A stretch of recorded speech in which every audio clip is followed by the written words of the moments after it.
Hey, what's up, Quattro here for the ultimate blooper, and today in this short video I want to talk a little bit about adapters and specifically lens adapters. Now, if you're shooting DSLR video or if you're doing photography, you've probably come across the thing that you need more lenses, and that's kind of obvious because more lenses gives you more flexibility.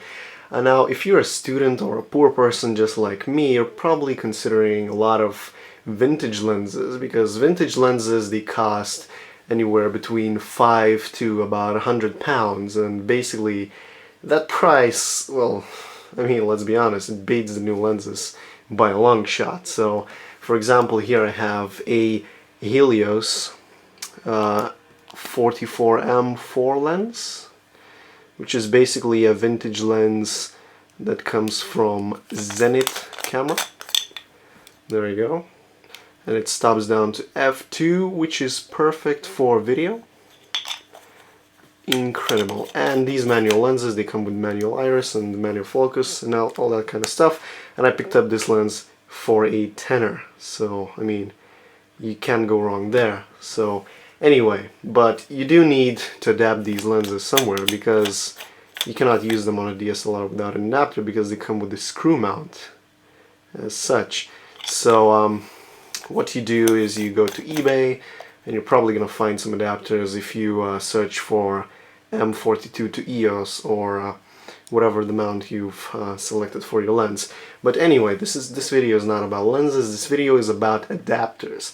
Now, I do own 3 M42 lenses, and I've bought a couple of adapters for them. And basically, you can get the cheaper ones, which are aluminum or aluminium, depends on where in the world you are. And you can get the more expensive ones, which are about £1 more expensive, and they come made out of steel, and they're like at least 5 times heavier. Well, not 5 times, probably 3 times, but they're considerably heavier, and the build quality is just incredible. Anyway, from the first sight, they're not that different. There you go, hopefully that's in focus. They're not that different. They both have screw threads there and there, screw threads.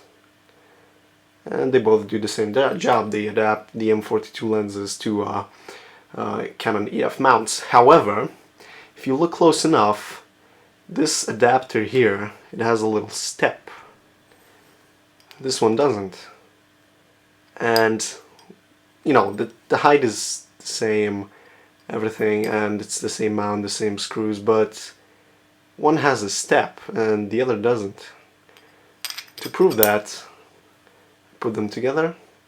There you go, that's a little step. If I put them together this way, you still see the step. So what does that step do? Basically, if you have any M42 lenses, you do know that some... Okay, let's start here. If you have some M42 lenses, you probably know that there's a thingy here at the back which controls the aperture. This little pin which you have to press in order to control the aperture. Right? So the thing is, with some lenses, like for example this Canon 80 to 200 millimeter. There you go. For example, for this lens, let's find the focus of the aperturing. There we go. For this lens, I don't have to do anything. I can just turn the aperture ring, and it does it for me.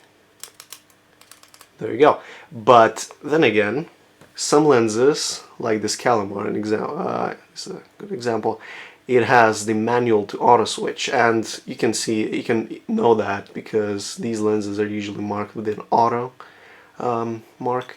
So basically what it does is, if I set it to manual M, if I turn the aperture ring, nothing happens. See? And if I switch this to auto, the aperture closes. See? And if I turn the aperture ring again, it works. Set it to manual, it doesn't work. I have to push this pin for it to work. So basically that's the difference. So some lenses like this Canon or the Canon 28mm that I'm filming on, they do have these manual switches. So for these lenses you can use the adapters that have no step. There you go. And they will fit absolutely fine, and you can control the aperture, no problem there. However, for lenses like EOS and some others, there's no auto to manual switch. There's no way to control between auto and manual aperture. And if I put this ring on, this adapter, I gotta match it to the threads. There, bloody hell. There you go. If we match it to the ring, this pin is not pressed, and therefore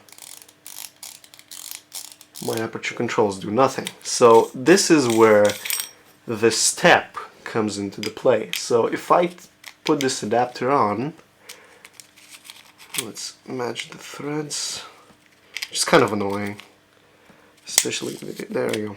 So if I match the threads, and I see, as I screw the adapter on, you can see my aperture is closing down.